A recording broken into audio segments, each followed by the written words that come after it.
On 1, 2, 3. Welcome to the Earning Freedom Podcast and Success After Prison. Today I have my friend Michael Jordan. We are going to learn about what it's like to serve time inside the California Department of Corrections. And more importantly, we are going to learn how the decisions an individual makes while he's inside leads to success outside. Michael Jordan, welcome to the Earning Freedom and Success After Prison. It is such an honor and a privilege to have you here with our show. Would you do us the favor of introducing yourself and telling us a little bit about your background? Okay, Michael, and I just want to thank you so much for inviting me onto the show. You're a real inspiration, having done as much time as you did and making yourself the success that you are. Well, Michael, I'm a 61-year-old individual who spent 22 years in the California Department of Corrections consecutively. That was the first time I'd ever gone to prison. 22 years. How old were you? You're 62. How old were you when you went into that system? I was 26 years old, but I actually rehearsed to get there. I'd gone to YA twice. So you've been involved in the criminal justice system. What did you learn in the YA system, by the way? I just learned how to be a little bit better criminal. That's all. Oh, my goodness. And that's our job, Michael, is to try and go back into those facilities and help those young people make better decisions than certainly I made when I was a young man. Sounds like better decisions that you made as a young man. Tell us a little bit more about your journey. Well, Michael, I come from a family of 6 people. I was the 4th child of 4 from a working class family in the San Gabriel Valley in California. And I made some decisions. I was molested by my dad's best friend at the age of 5. And when I was molested, it really messed up my psyche because I didn't think my parents could protect me anymore. And so we moved from the inner city, West Los Angeles, over on West 52nd and Hoover, to the San Gabriel Valley when I was 12 years old. Actually, I was 11. I turned 12. And just, my mom wanted to get us out of the hood, if you will.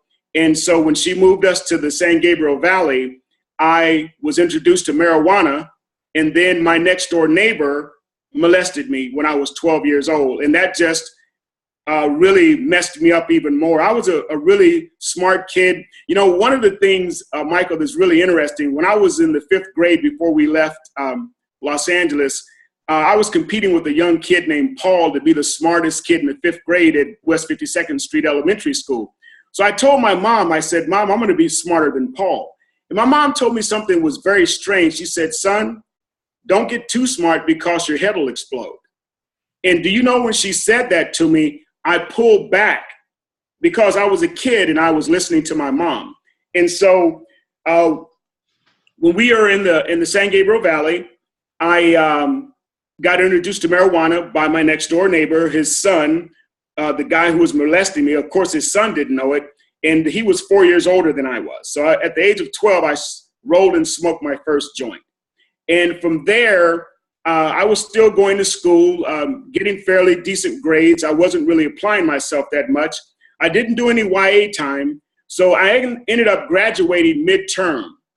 And so graduating in March of 1972, I was in bed one day. My dad came in and he said, "Son," he said, "what are you doing today?" I said, "Oh, I don't know, Dad." He said, "Well, I'll tell you what." He said, "Either you're going to get a job, you're going to go to school, or you're going to get out." How old were you then? I was 18. So a lot of kids are misdirected like that. Look, we only got about 30 minutes with our crew, so let's try and get up to that point. What brings you into the prison system when you're 26? Well, I made decisions to become a criminal when I was at the age of 12, when I was introduced to the marijuana. And so, as I said, I committed a burglary, went to YA, spent 8 months, got out, went to Cal State Fullerton, was playing football, committed a robbery, and, furthering my criminality, did 18 months, got out, and for the next 4 years, I was doing petty crimes. And then on April 27th of 1980, 2 friends of mine and I robbed a Mervyn's department store. We kidnapped the manager and the assistant manager, took them back to the store and robbed the store. And I went to jury trial. And go ahead. Well, I was going to ask you, why did you go to jury trial when you knew what you had done? What was your point? Did you think they weren't going to convict you? They didn't have any real evidence on me. No one had seen my face. And so I thought that, being a slick criminal, I thought I was going to get away with it. But in the end, Michael, I wasn't arrested as much as I was rescued, because if I hadn't gone into the prison system at that point, I was already planning on committing an armored car robbery, and there probably was going to be someone that was going to get killed. So I was really, as I look back in retrospect, and even then, I was really pleased that I actually went to prison. I just didn't think I was going to go for a double life sentence in 11 years and 8 months running consecutive. And so I was convicted, and I was given the sentence. And my dad told me, he said, "Son, you committed the crime. You go in there and do the time." So when I got to, while I was in the county jail, I met a guy that was in the Aryan Brotherhood. And we were talking on the bus ride, and he told me, he said, "Mike," he said, "man, you're a pretty good guy." Now, this is a white guy telling me this. He said, "You're going to do okay in the pen." He said, "I just have one piece of advice for you." He said, "Don't tip up. Don't join a prison gang." And so I decided at that point, Michael, I was not going to allow anyone to order me to do something to go to death row. If I was going to death row, I was going to do it on my own volition and not as a member of a gang. So was that the first time that you were in prison? You said that you were in a juvenile facility. I know that's like a prison, but this was the first time you were in adult prison, and you're going in there with a double life sentence. Is that right? That's absolutely correct. And so what level of yard were you going to? I was going to a maximum yard at San Quentin State Prison. So San Quentin's not a maximum anymore, but by the time when Michael Jordan went in there, it was a maximum security prison. And he just told us about sitting next to somebody who's from a different race, and that person is advising him not to join a prison gang, and Michael had the good sense to follow that advice. Tell us a little bit about your initial adjustment inside of the San Quentin Penitentiary. Well, when I got there, it was pretty much a bunch of guys that had committed crimes. I really had never been to prison, of course, so I had to learn quickly. I learned from a guy named Slow Joe. He told me, yes, Slow Joe. He told me, and Slow Joe had already been in for 36 years when I got there. Oh, my God. And Joe told me, he said, "Big Jordan," he said, "I have one piece of advice for you. Walk slow and drink a lot of water." Okay. In other words, don't be quick to get into things and keep your mouth shut. Uh-huh. So as I did that, I had associates from all ethnicities. Well, people use the word race, from all ethnicities. So I talked to the white guys, I talked to the Hispanic guys, I talked to the Asians, and it was because I came from a diverse background in my childhood. I never was in a single cultured area. And so for me, it was pretty easy not to be involved in a lot of things, even though there was a riot in 1982 when I was there at San Quentin. And I spent 18 months at San Quentin. And from there, they were making an adjustment, and I went to Tracy, to Duell Vocational Institution. But when you went in there, buddy, did you have the mindset that said, I know that you said you're not going to join a gang. I know that you said I'm going to go slow and think methodically. But did you have the mindset, Michael, that said, I'm going to do everything I can to prepare for a law-abiding, contributing life and be successful? Or did you still have some challenges of figuring out, no, I want to kind of be a part of this this prison environment? Absolutely not. I went to the pen hard, stay hard. That was the mindset I had. And because I wasn't involved in any type of gangs, I was selective on what I did and who I hung out with. And so I spent a lot of time on the yard lifting weights with my two weightlifting partners, Bernard and Money.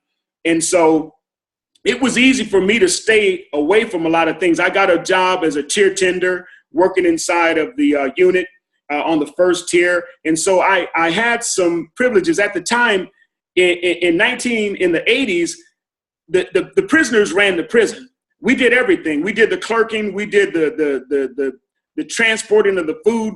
We fed the guys in the max units. We did all that. So it was easy to kind of get your niche. And if you wanted to, you could actually stay out of trouble. You know what I'm saying? And that's what I did. It wasn't that I was afraid of anything. I was 6'2", weighed about 230. So, I could handle myself with, so I didn't have that problem. But what happened to me, Michael, is this. I had always been blaming my mom and dad for the decisions that I make. And I was sitting in my cell one day. I'd come back from a visit and with my mom and my sister. And I had an epiphany, and it was this: dude, you need to stop blaming everybody and start taking responsibility for the decisions that you made. And at that point, Michael, my psyche started to change. And I said, you know what? It's okay to be Michael Jordan. It's okay to be you. Stop trying to be everything for everybody else and to be yourself. And so that was the start of it. And from that and how far into your sentence were you when you had that epiphany? I was only about 18 months in. 18 months in, serving a double life sentence, light goes on, and from that point forward, do you start making great progress, or are there some other sideway areas? No, I actually started making great progress. I had the fortune to meet a guy named Big Steve, and Big Steve told me, he said, hold on, brother. I can see that I'm not recording myself. Oh, my goodness. Hold on. Oh, that is bad. Hold on. How far back does this go? Hold on. Let's see. I might have to do some editing here after all, because I'm recording to here. Hold on. I can hear. Just figuring out, no, I want to kind of be a part of this prison environment. Absolutely not. Okay, that's recording okay, but I stopped recording right here. Hold on. Okay, so I must have asked you a question. Hold on. I was only about 18 months in. Okay, so I asked you a question. I'm going to ask you that question again. Okay. Continue. The video might be a little messed up, but maybe somebody can help me edit it and get it back on sync. But I'm going to go back here because I got to keep the audio right for the podcast. So, boom. All right. So I just asked you. I asked you, and I'm going to ask you again. Just answer it. Okay. So let's go with. Let me see if this records. Do you record now? What's going on? Oh man, what's going on? Why aren't I recording me? I'm recording you, but not me. Oh, what happened, man? You know what happened is I updated my software yesterday. Okay, now that looks like it's recording. Okay.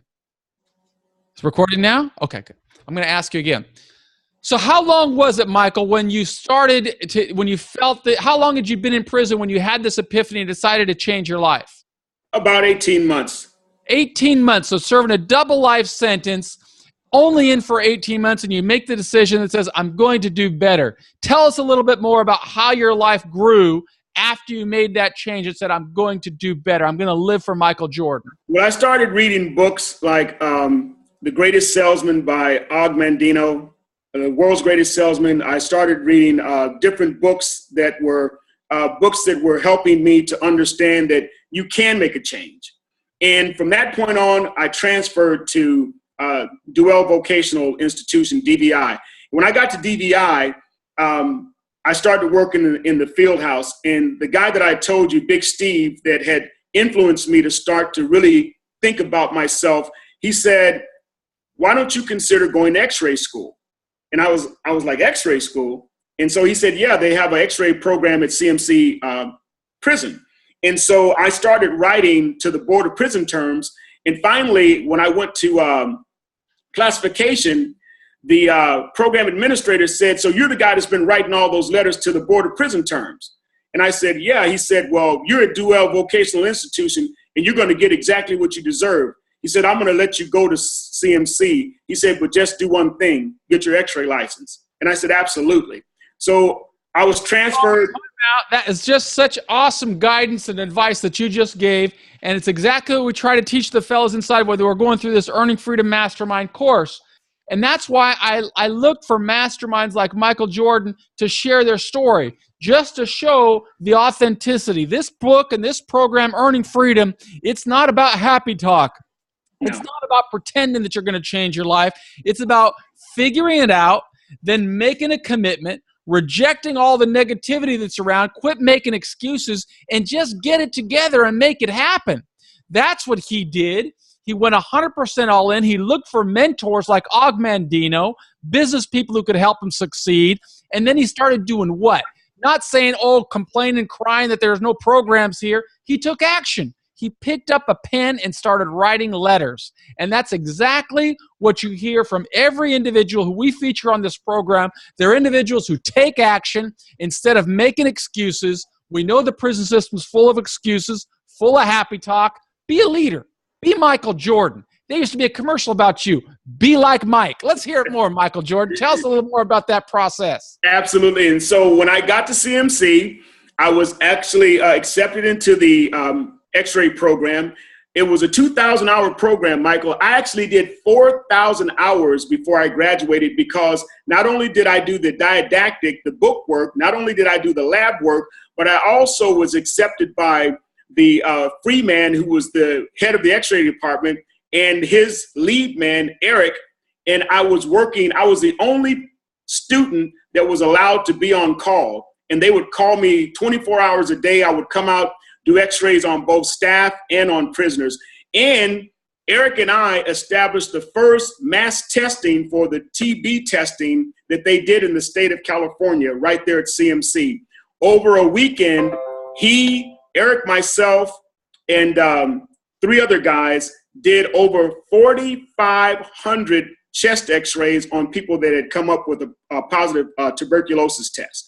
So here's a guy serving a double life sentence, living a life of meaning, relevance, contribution, developing a skill, persuading people to believe in him, and just giving value to everybody around him. And that's why I consider Michael Jordan a mastermind. That's why I consider him a mentor. And that's why anyone who's listening to the Earning Freedom program can believe that regardless of what you're going through right now, you can pick yourself up. You can make things happen. That's what he did. I got to turn these lights back on. So continue on, Michael. Absolutely. And so what happens is this, Michael, I still had in the back of my mind, I still had a criminal mindset. I had quit smoking, but I was thinking to myself, okay, so I'll get my X-ray license. And when I get out, I'll work in Cedars of Sinai. I don't know why I thought Cedars, but that's what I said. And then I will be dealing cocaine, but I won't be using it. I'll just let the nurses and other people do it. And that was because I still had that criminal mindset. Okay, well, so even though you developed a skill, even though you went in that, so you hadn't shifted your mindset yet, saying I'm going to make 100% commitment to emerging successfully as a law-abiding citizen. You still had a little bit of hustler in you. Yes, I did. And what happened was this. I transferred back to San Quentin to work in the X-ray department. And when I got to San Quentin, I was reconnected with Eric because the guy that was in the X-ray department. And it was at that point that I was coerced into going to a function at the chapel. And it reignited in me the faith that I had in my youth. And from that point on, I made a 100% change. That was on April 12th of 1991. I remember it like it was yesterday. Oh, wow. That's awesome. And when I made that change, Michael, it was 100%. And it was the same attitude that I had when I came to prison, that come to prison hard, stay hard. Now it was from the womb to the tomb. I'm going to do exactly what I've said I'm going to do. So I always had a committed character, but I had that character working in the wrong direction before. So now, there's so many guys and brothers of ours who are serving time in prison that just don't realize they have the power within. Yes. Set themselves up to create a life of meaning and relevance and come out successfully. But the reality is there are so many mixed messages in there that the way to serve time is to forget about the world outside and focus on your prison rep and what's going on in prison. We need to bring success stories like you into the penitentiary so the guys can learn and see themselves in the success that Michael Jordan experienced, not only through prison, but how it helped him come back to society successfully. Now, once you made that change in 1991, how much more time did you have to serve in prison? 11 years. 11 more years. So you sustained that level of high energy and discipline and integrity for 11 years. Tell us how that related to your success upon release. Well, I'll tell you this, Michael. I was transferred to Lancaster State Prison, and I was in line waiting for the canteen, and I was speaking to this young man, and I was telling him about making changes in his life, to do the right thing, to not let people influence him, but to be the influencer. And a guy walked up to me, and he looked at me, and he said, "Man, are you Big Mike?" And I said, yeah. He said, man, he told the guy, he said, listen to this guy, because if Big Mike has made a change, he said, anybody can make a change, because this dude was a notorious individual. And I just said, thank you, man, because it was real. And Michael, truthfully, it all starts within. We can't allow the influences of other people to direct what we do. And I coined a phrase, Michael, I don't run from my past. I'm not proud of the things that I did in my past, but I don't run from them. So I just said this: I don't grieve about my past, but I rejoice at the prospect of my future. And doing that, I was able to continue to work in X-ray. And then I contracted rheumatoid arthritis, and it crippled me in 1995. And by 1998, I was unable to walk up a flight of stairs. So I was transferred to back to CMC, and I stayed on December 23rd of 1999. And I was immediately put in the hospital because I had to have double knee replacements. I was 40 years old. Wow, pretty young. It really crippled me. And from the double knee replacement, I went to the Board of Prison Terms. I'm going to tell you about the last time when I actually got my parole date. So I'm in the Board of Prison Terms, and one of the commissioners says to me, so Mr. Jordan, why should we let you go home today? And I told him, Mr. Bordenero, the Department of Correction needs a success story, and I'm it. And he said, okay, then let me ask you, what's the most significant thing that's happened in your life while you were in prison, if there is one? And I said, that's easy. I said, I had a spiritual awakening on April 12th of 1991. And then I hesitated a little bit, and I said, the next most significant thing is I was talking to my dad 2 weeks ago. And this is the same man who told me, son, go in there and do every bit of time because you did the crime. And he told me, son, you've been in prison for 21 years. You've been in prison longer than some guys who've committed murder, and it's time for you to come home. So I said, Dad, are you okay? Are you sick or something? And he said, no, son. He says, I'm fine. And so from that point on, Michael, I knew I was ready. And so they adjourned the board hearing. They came back and they said, Mr. Jordan, we made a decision. We're going to allow you to go home. You know, that's the thing. But the reality is you prepared for that, Michael. You built a record. You could say, I'm ready to go home with your dignity intact and be 100% authentic. You developed a trade. You'd had a new mindset. You did 22 years. You didn't cry about it. You know, you made it out. You had your total responsibility, and that's why you're so successful. Tell our audience, and we've only got about 10 minutes left in this episode, and I would just love to hear about your success that you've built since the day you walked out of prison. What year was that? It was May 9th, 2002. Tell us what's gone on in your life in about the many years that you've been out now. 14. It'll be 14 in May. What happened is I got a job as an X-ray technologist at Sutter Lakeside Hospital in Lakeport, California. And that was really something great because the supervisor told me, after I told him that I had been in prison, the only question he asked me was, do you have your X-ray license? And I said, of course I do. Did you get that license while you were in prison or after you got out? Well, I was in prison. I got the license in 1988. So I worked as a licensed X-ray technologist, saving the state of California hundreds of thousands of dollars over the time that from 1988 to when I stopped taking X-rays in 1996 for the state. And wow. So, you really did pay your debt to society. Continue on.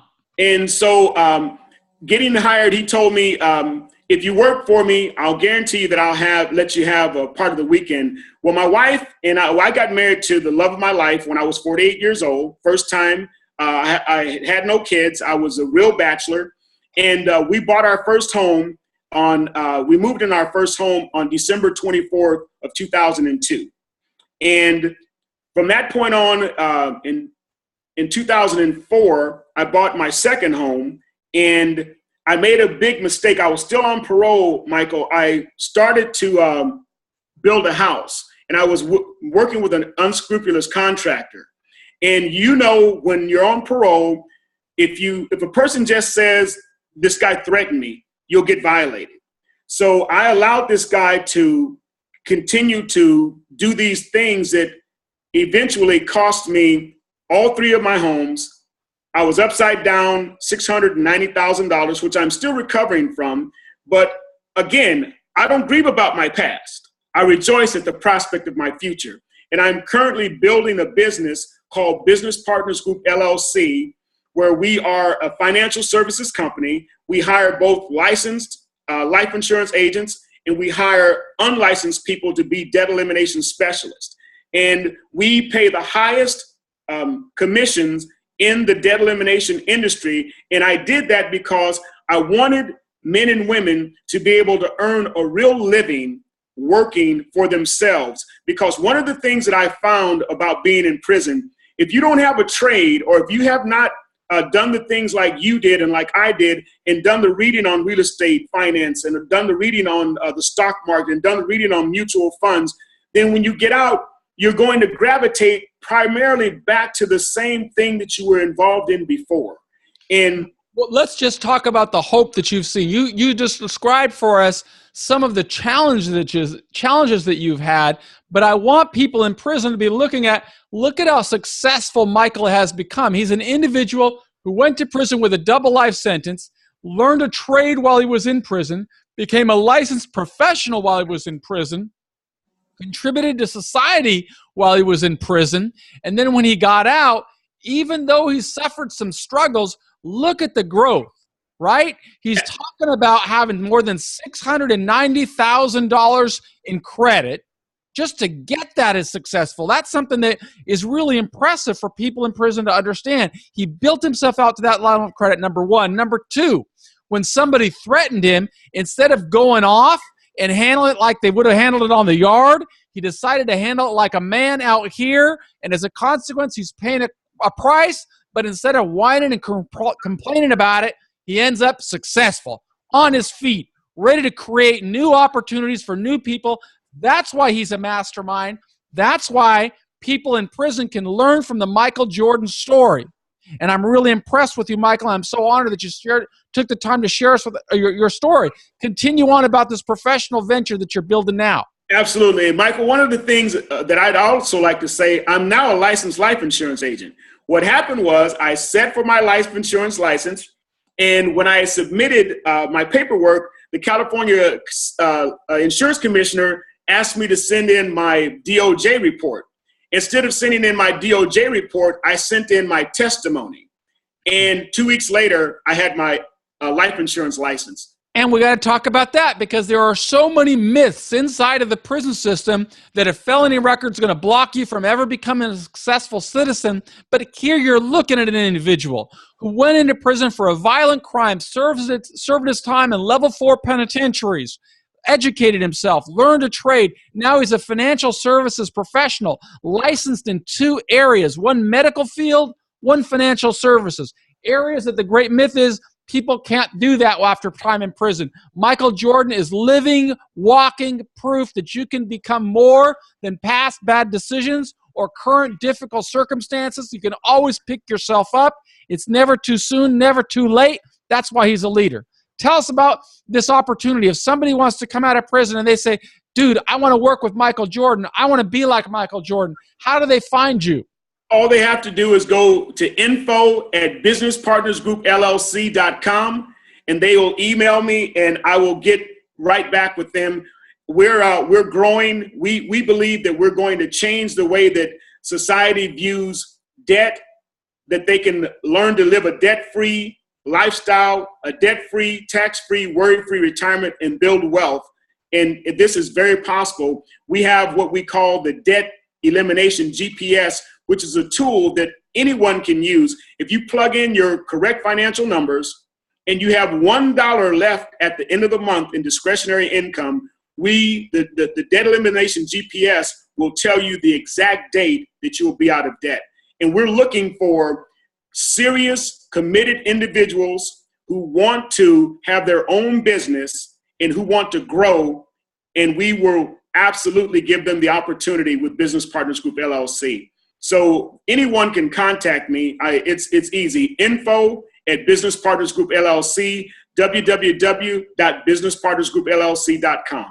Well, I'm certainly going to be linking to that business in the show notes of our episode today. Not only are we going to be broadcasting this into prisons across the nation, but we're also going to be posting it on the social media. We'll be posting it on my YouTube channel and certainly on my websites, michaelsantos.com and successafterprison.com, because it's my job to try and profile stories like Michael Jordan's. It's my job to try and show people that, the best time to plant an oak tree may have been 20 years ago, but the second best time is today. Absolutely.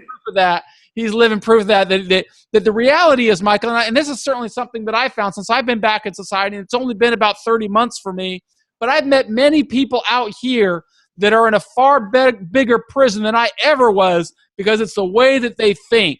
And what you offer is a solution to get them out. I see you shaking your head. Tell us what you're thinking. Michael, you are 100% right. It's a mindset. We have to get rid of that old stinking thinking and start to think for ourselves. And one of the things that a person has to do is be real. If you're real as a criminal, that means that you have some type of discipline, because it takes discipline to be a criminal. And if you can take that discipline and turn it around and put it toward doing the right thing, you can have massive success. And I'm 100% sure of that, because I'm living proof. You're living proof, Michael. You're such an inspiration. When I saw you on Latin Nation, I had to reach out to you, because I said, man, this guy is the type of person that needs to continue to tell his story. And I'm so honored, Michael, to be able to meet you and to know you. Well, the honor is mine, Michael. It's my pleasure. I'm always looking to connect with formerly incarcerated people who can help me demonstrate that regardless of what bad decisions you've made in the past, regardless of what struggles you have, you can always become something more. I really consider our nation's commitment to mass incarceration one of the greatest social injustices of our time, and I need people like you to help me communicate that message, demonstrate, give hope, because hope is the great elixir. And the reality is, I had a very successful experience through prison because I was inspired by people like you. That's who I call masterminds. And because I want to be the change that I want to see in the world, I got to do my effort and bring more of these stories into prisons across America, into schools for at-risk youth. That's what Earning Freedom programs are all about. And I'm just so grateful to you for taking the time to share your story. We're coming to the end of our episode right now. Is there any final words that you'd like to share with our audience? Yes, and this is it, Michael. I just want to let everyone know that you can absolutely be and do anything that you want to be and do. You just have to continue to plug away. Don't let anything, whether it's adversity, don't let family, friends, or anything get in the way of your success. And, one of the things, it sounds cliche, but each one teach one. And that's what you're doing. That's what I hope to do. To be able to teach people the success that I've had, the success that you've had, and that it's absolutely possible. You're absolutely right, Michael. We have to make a change in this mass incarceration that's going on here in our great nation. And we're able to do that. Guys like you, guys like me, and others that have the same mindset, one person at a time, one neighborhood at a time, one city at a time, one state at a time, until it bleeds over into the nation and we have a change. It's absolutely possible. And I just want to thank you again for giving me the opportunity to come on your podcast and to share with you. I really appreciate that. And I'd like to link your site to our site if that's okay. Absolutely. I want to get as much awareness about this program as I possibly can. We've come to the end of this episode, but we'll be back with another inspiring guest. And as I build distribution, I think I might invite Michael Jordan on a follow-up episode where he can actually teach a course on how to become a licensed professional, because that would be an awesome course for people in prison, figuring out what they can succeed, how they can prepare themselves for success. But that's all for today. We'll be back tomorrow with another inspiring guest on Earning Freedom. And if you want to see the show notes, you can get them at michaelsantos.com or successafterprison.com. And I will be linking back to Michael Jordan's many contact information. Thanks so much. Bye-bye.